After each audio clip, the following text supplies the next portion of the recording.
Doctor قیصر عباس صاحب، السلام علیکم۔ علیکم السلام ورحمۃ اللہ۔ بہت بہت شکریہ، آپ تشریف لائے۔ اور جیسا کہ آپ جانتے ہیں کہ محرم کے ایام ہیں اور پوری دنیا میں عزاداری سید الشہداء جاری و ساری ہیں۔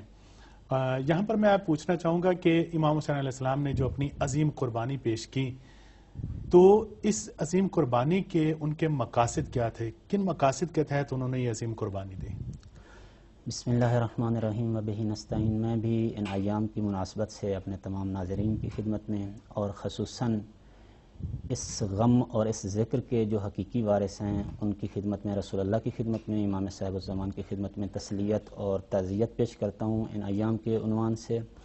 اور جہاں تک آپ کے سوال کا تعلق ہے کہ امام حسین علیہ السلام کی قربانی کے اہداف کیا ہیں، تو میرے خیال سے ہر جو پڑھا لکھا آدمی ہے معلوم ہے، چونکہ اتنا معلوم اور مشخص ہے یہ موضوع کہ ہر کسی کو معلوم ہے کہ یعنی امام نے جب مدینہ چھوڑا تو نکلتے ہوئے خود ہی مولا نے بتا دیا کہ میرے جو اس خروج کا یا اس قیام کا مقصد ہے وہ نہ تو کوئی دنیا کے حصول کے لیے ہے، نہ کوئی جاہ طلبی ہے، نہ کوئی اپنی ظاہری نمائش ہے، بلکہ کیا ہے، الاصلاح فی امت جدی رسول اللہ، کہ میں گھر سے نکلا ہوں اس لیے کہ میں اپنے نانا رسول اللہ کی امت کی اصلاح کروں۔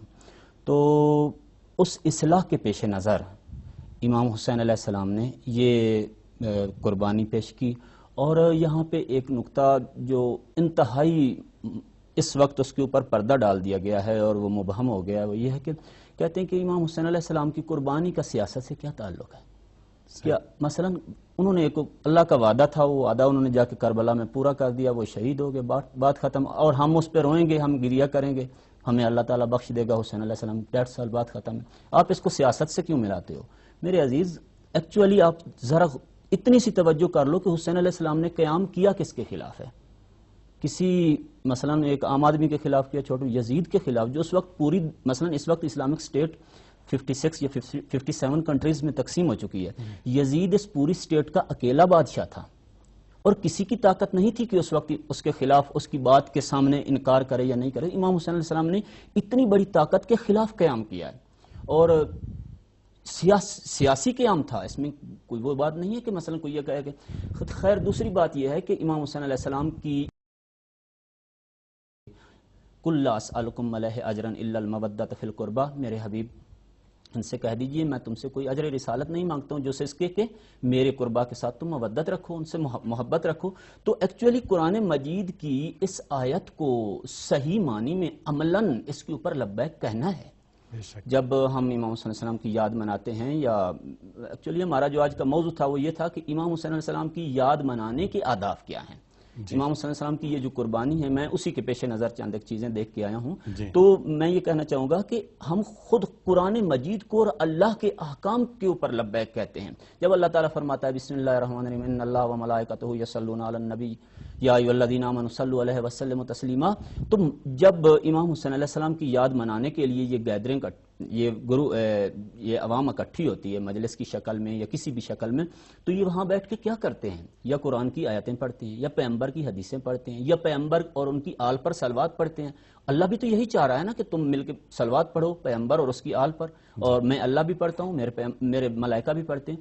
ایکچولی امام حسین علیہ السلام کے اس یاد منانے کے جو آداب ہیں وہ خدا کی خوشنودی حاصل کرنا ہے۔ یہاں پہ بعض لوگ جو ہیں وہ یہ کر جاتے ہیں، میں واقعاً ان سے مؤدبانہ گلہ کرنا چاہتا ہوں کہ امام حسین علیہ السلام کی یاد منانے کا مقصد دنیا کو خوش کرنا نہیں ہے، نہ عوام کو خوش کرنا ہے، نہ اس کو خوش کرنا ہے جو مجلس کروا رہا ہے یا ماتم کروا رہا ہے، نہ خود ذاکر کی خوشنودی ہے، نہ خود کسی مولوی کی بلکہ خوشنودی خدا ہے۔ اور اگر کسی نے بھی اس یاد کو خوشنودی خدا کے علاوہ منایا ہے تو وہ حقیقی مقصد سے دور ہو گیا، حقیقی معنوں سے اور مفاہیم سے دور ہو گئی۔ امام صلی اللہ علیہ وسلم کی یاد منانے کا مقصد در حقیقت اللہ کی خوشنودی حاصل کرنا ہے۔ اور دوسری چیز جو میں نے شروع گفتگو میں عرض کی، وہ دوسرا جو مقصد اور ہدف ہے وہ امت کے درمیان الاصلاح فی امت جدی رسول اللہ، یونٹی ہے، اتحاد ہے۔ انشاءاللہ مولانا صاحب، ڈاکٹر صاحب، ہماری گفتگو جاری رہے گی۔ ابھی ہم چلتے ہیں حسن کے پاس اور دیکھتے ہیں کہ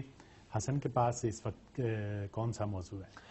بہت ہی اچھا سا حصہ ہمارے ساتھیوں نے تیار کیا ہے اسفر بھائی، اور اس حصے میں آپ لوگ دیکھیں جیسا کہ آپ کو ہم نے بتایا کہ شیر خاران حسینی عنوان کے تحت ایک بہت ہی بڑا اجتماع ہونے والا ہے پوری دنیا میں 50 سے زیادہ ممالک میں، تو کل تہران میں بھی ہوگا۔ اس حوالے سے ہمارے ساتھیوں نے ایک بہت ہی اچھا سا حصہ تیار کیا ہے، ساتھ مل کر دیکھتے ہیں۔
حسین علیہ السلام کے شش ماہے کی یاد میں یہ پروگرام کل دنیا بھر میں منایا جائے گا۔ آپ لوگ بھی ضرور شریک ہوں، خصوصاً اگر ہم لوگوں کے کوئی چھوٹا سا بچہ ہے تو میرے خیال میں ابھی سے تربیت کا وقت ہے۔